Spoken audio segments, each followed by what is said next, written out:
अब आप भी हिंदी सिनेमा की कई सारी फिल्मों में इस मशहूर कलाकार को जरूर देखा होगा। इनका नाम है जोहरा सहगल, जिन्होंने साल 1935 से लेकर सन 2007 तक फिल्म इंडस्ट्री से जुड़ी रही और लगभग 70 साल से ज्यादा शानदार फिल्मी सफर के दौरान इन्होंने अपनी अलग व बेहतरीन छाप इंडस्ट्री में छोड़ी। वैसे देखा जाए जोहरा सहगल को लेकर कई सारी बातें मशहूर रही हैं।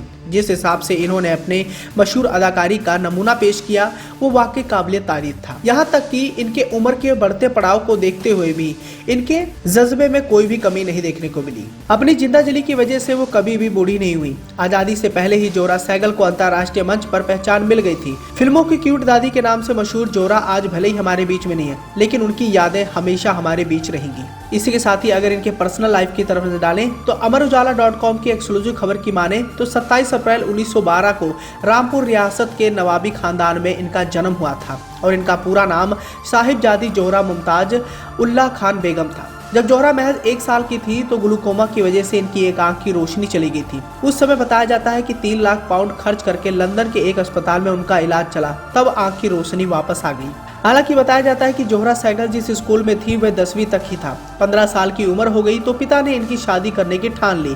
स्कूल के प्रिंसिपल को जब ये बात पता चली तो बहुत ज्यादा नाराज हुए, क्योंकि वह इतनी कम उम्र में शादी के खिलाफ थी। उस दौर में प्रिंसिपल ने जोहरा को 10वीं में 3 बार लगातार फेल किया, क्योंकि जब तक वह 10वीं पास नहीं करती तब तक उनकी शादी नहीं होती। इसी के साथ ही अगर फिल्मी सफर की बात करें तो जैसे कि हमने आपको पहले बता दिया कि साल 1935 में आई फिल्म के जरिए इन्होंने अपना पहला कदम इंडस्ट्री में रखा और इस फिल्म में उदय शंकर के साथ बतौर डांसर उन्होंने अपने करियर की शुरुआत की थी। वह हिंदी फिल्मों के चरित्र कलाकार के रूप में भी नजर आए।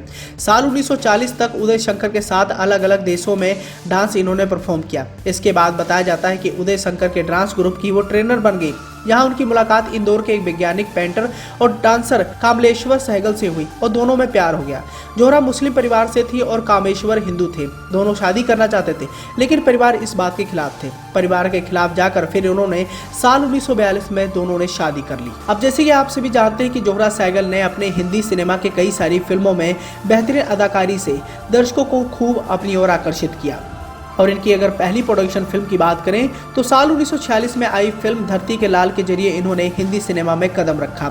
जोहरा सहगल ने पृथ्वीराज कपूर से लेकर रणबीर कपूर तक के साथ काम किया। 80 साल की उम्र में वो चीनी कम, हम दिल दे चुके सनम, चलो इश्क लड़ाई जैसी फिल्मों में नजर आई और इन सभी फिल्मों में उन्होंने अपनी मशहूर अदाकारी से खूब लोगों का मनोरंजन भी किया। और इसी के साथ ही आखिरी बार उन्हें साल 2007 में आई रणबीर कपूर की फिल्म सांवरिया में देखा गया था और इस फिल्म को करने के बाद उन्होंने किसी भी बॉलीवुड की फिल्म में काम नहीं किया। ये उनकी आखिरी फिल्म थी। इसी के साथ ही हम आपको इस बात से भी रूबरू कराना चाहेंगे कि जोहरा सहगल खाने की बहुत बड़ी शौकीन थी। उनकी पसंदीदा चीजें पकोड़े, कड़ी और मटन कौरमा थी। जब घर पर कोई मेहमान आते तो वो फौरन पकोड़े बनाने को कहती और परोसे जाने पर मेहमानों से ज्यादा खुद ही खा लिया करती थी। हालांकि साल 2010 में उन्हें पद्म विभूषण सम्मान से भी सम्मानित किया जा चुका है, जिसके बाद करीब 10 जुलाई 2014 को इनका निधन हो गया और बॉलीवुड की एक मशहूर अदाकारा इस दुनिया को छोड़कर अलविदा कहकर चली गई। खैर, भले ही आज जोहरा सहगल हमारे बीच में नहीं है, लेकिन इनके किए गए यादगार पल आज भी तरोताजा है।